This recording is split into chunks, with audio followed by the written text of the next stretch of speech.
stuff.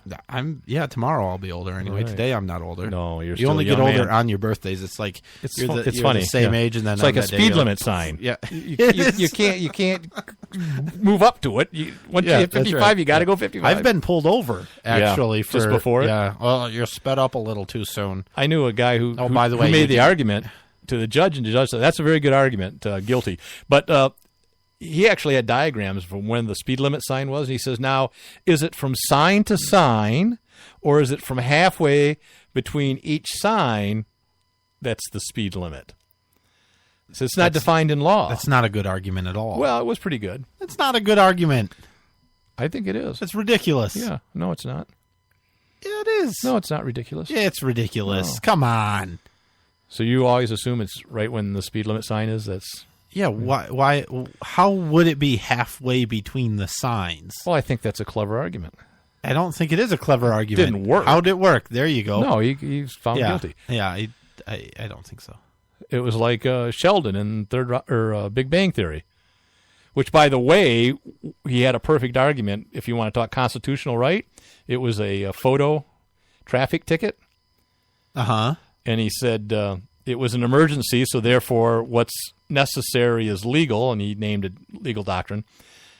Sixth Amendment, he couldn't have face his accusers because it was a camera, and there was one third argument that was involved, and it was spot on, and the judge says, I don't care, it's guilty.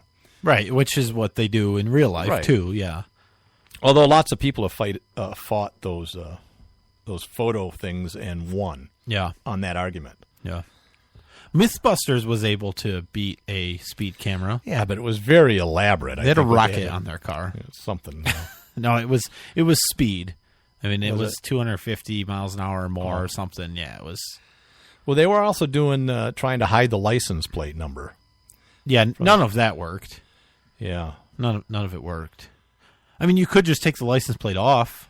Yeah, but they were trying to be stealthy, so it would be there so you wouldn't get pulled over for no license plate. Right. The one that worked, they said, was the James Bond one where it has like 3 different license plates that flip around. Yeah, sure, that would work. Yeah, they just... Yes. Yeah, I guess they just went so fast that they couldn't get the picture or something. Yeah, it was blurry or whatever. Yeah, yeah. Look, well, I mean, there's a tolerance on the sensors. I would think so. Cause it to take a picture, right? So if you the damn sensor's going, what the hell was that? Whoa! Hey Phil, did you get that up at 8th Street? No, I had one right by me. Yeah. I don't know. I think they talk to each other. Just like that, too. Yeah, that's it. Hey, Phil. How was your weekend? Hey, up on 8th Street up there. I'm down here in 12th. Yeah. Anyways, what are we talking about? I don't know. I have no idea don't now. Know. Oh. You know, why couldn't they have those, like, red light cameras and speed cameras and things? Why don't they have them take photos and record data and transmit it to an actual officer in a car, right, that could then go act on that? And then there would be a person, you would have an accuser. They're just money generators. That's all they are. It's a cheap way to get money, and that's what it's about. You wouldn't be able to fight it with the whole Sixth Amendment. No, but thing, it's not not economical. It's not for safety either. Now, I think Michigan, we don't have, or they're illegal to use. So far, I know that there was some representative legislator was trying to pass a bill for the photo tickets, but I don't know that it's going to make it. I wanted to get back here to the copyrighted music and stuff. Couldn't I'm sure there are politicians that have gotten permission to use certain people's music, right? If they were in the same vein, right? Some songs have actually been written for politicians in their campaigns. Kennedy comes to mind. There were some songs about him. But I wonder, you know how radio stations, they can buy a licensing agreement through one of, I think, 3 major companies that do that. Right. It's limited. And it's a playlist. You buy a playlist, and you can use whatever songs are on that playlist. Sure. Do you have to have like an FCC license to be able to buy it? Because venues buy it. No, you don't. Right, yeah. So why can't a politician just buy a license and they can play whatever damn songs on the playlist? Yeah, I don't know how how that works. I don't think they were talking. Was anybody complaining about copyright? Well, I mean, they may have said it, but nobody's going to be sued. They said no. They said stop using our music. It was right. Who was it? Was it last year they used? We're not going to take it. Twisted Sister, right? D. Snyder. D. Snyder was complaining about it. I don't remember who. Was it Rand Paul? I thought it was during the last. It might have been Rand Paul. I thought it was a few years ago during the last campaign or presidential campaign, though. So it wouldn't have been Rand Paul. But yeah, anyway, I mean, it happens all the time, right? And we only hear about it when it's Republicans. Yeah, because most of the entertainment people tend to be liberal leaning. So you could get around that. And liberals don't like country music, so they're never going to use any of the the right wing music. Yeah, I don't know. Whatever. But how can they think they can get away with it or something? I mean, who does that? Who does what? Some campaign person for Trump, picked that music and played it thinking, well, we can get away with that. They may very well have They may very well have the right licensing to do it. Yeah, maybe. That's what I'm saying. Well, then and the artists are just complaining. Go screw himself. Yeah. Well, he says, do not use our music. Well, sorry, if you're in agreement that licenses it. Yeah, and I don't know if that's the case or not. Well, anyways, that just... Whatever. Did you see all the women and children fleeing into Europe from Syria? I did. No, you didn't. There were dozens.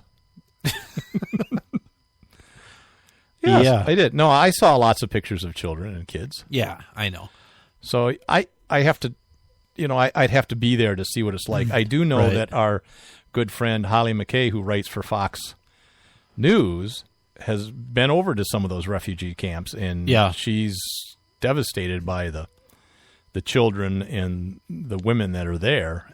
Yeah. And there were lots of them. Yeah. So I don't know. But all the pictures I've seen on the news, Brian. Right. If you see a picture on the news, it's absolutely true and not biased. I know. Now, I'm not saying actually that there aren't, sleepers coming in. Because we would do the same thing. We'll have to go look. We have a friend who posted very recent pictures of this whole migration. Yeah, we do. I don't remember if there were more than just men in the pictures. Yeah, we'll have to get his point of view on it. Yeah, we will. Yeah, it was a friend of ours took a vacation and went all through. They went to the Czech Republic and then they ended up in Istanbul and then where else? I think it was Istanbul. Budapest. Maybe it was one of the countries. Peru. And he was right in the middle of it because he was commenting, "Gosh, there's a lot of police at the railroad station. What's going on?" And then, I guess their train got delayed, right? Stopped and said, "We're not going in," or whatever, or sort of thing. So we'll have to ask him what the ratio was for him when what he saw. Interesting. Well, anyways, we wanted to talk about that, but and we did. So I know, but I wanted to know what. Is it Muslim men, and is it a plot? Like I said, I think a plot, like a terrorist plot, or an invasion, strategy, an invasion like we have here. Yeah, yeah. Now, I would, it's a safe bet that the Syrian government is actually, and probably terrorists have some sleeper people that are coming over, but I don't know if it's millions of them. Yeah. Yeah, do you see that the Greece was it Greece? There's probably ones that found the guns and the ammunition and all that were being shipped in from somewhere from Syria or something. Yeah, and it was thousands and thousands of arms that they. Who are they going to? Well, I don't know for sure, but it looked like it was going to some Muslim organization in the country. Yeah. Oh, it was for relief. It was relief stuff. It was under the guise of like humanitarian stuff. Yeah. And, you want bread, not swords, kind of things. And these were swords, but not swords because I was using a metaphor. What's the metaphor? I don't. Well, what is it? You win either people over with food and bread. You've got 4 arms. seconds, so. Oh, I'm done. We are out of time, though. I think adoddshow.com, facebook.com/adoddshow. See you next week. All right, bye-bye.